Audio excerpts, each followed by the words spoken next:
Right now, obvious teammate Freddie Spencer was quite a few years, and I think when you say a moment, it was me trying to catch him all the while. And the biggest thing I noted on him, as far as not the incident's concerned, but I asked him one time, I said, what does he use for braking points? And he just says, I don't. He said, I just look at the corner and brake.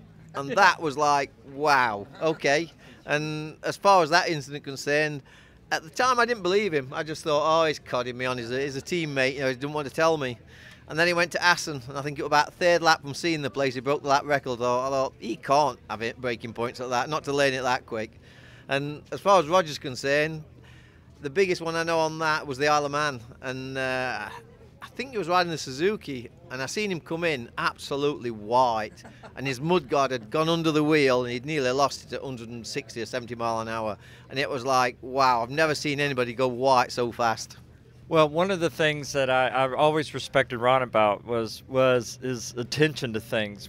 And this is not a racing story. It's actually about our love for remote control helicopters and things. And I couldn't fly one. I could maybe go in corners and not use braking markers. But one of the things Ron could do, he had such a great feel. And I bought a helicopter, remember, and you actually would fly it.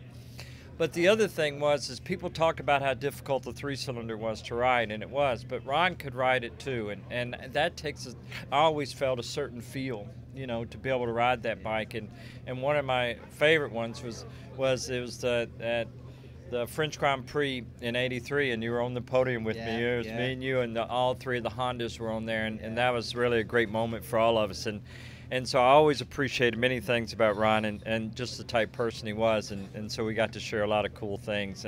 And Roger raced, we were teammates in '85, you know, the first year with the Rothmans a little bit, and Roger raced here in the UK, and he did Formula Ones and a lot of TT stuff, and transatlantic in 1980, and so, you know, we all raced together in that era, and I think I speak for all of us, is what an amazing time that was, you know, when the development of the bikes, and Ron got to ride the NR 500. We're one of the few that both of us got to run that bike and race it, and Ron got to test it, and so we were really privileged, right, to be involved in such a great time and development with Honda coming on board in the battle with Yamaha. So it's a real treat to be here with these guys. Yeah, it's an absolute pleasure to be stood with Freddie and Ron. And early days with Ron, obviously, with his Malcata experience, apart from when we grew into the factory riders, Ron started. And I always remember at Cadwell on the OW, when he beat Phil Reed on the factory bike, and everybody still talks about it down our local pub about how amazing that was. And then we went on, progressed through the ranks, and we both become teammates with Honda.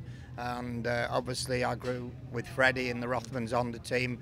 I was on the British side, but I remember in '85 when Freddie won the 250 and 500 championship, and Silverstone was very wet, and I think there was about 20 of us on the front row, and it pushed start, and I got away with Freddie and Randy, and I was feeling dead comfortable, and I thought, this is marvellous. And then my visor steamed up, and that was the end of that. But you know, 82 match races with Freddie, and unfortunately crashed at Brands at Druids, and he didn't compete after that. He didn't have spare parts, etc. But fantastic days, like Freddie said. Really enjoyed it, and so proud to be stood with these guys.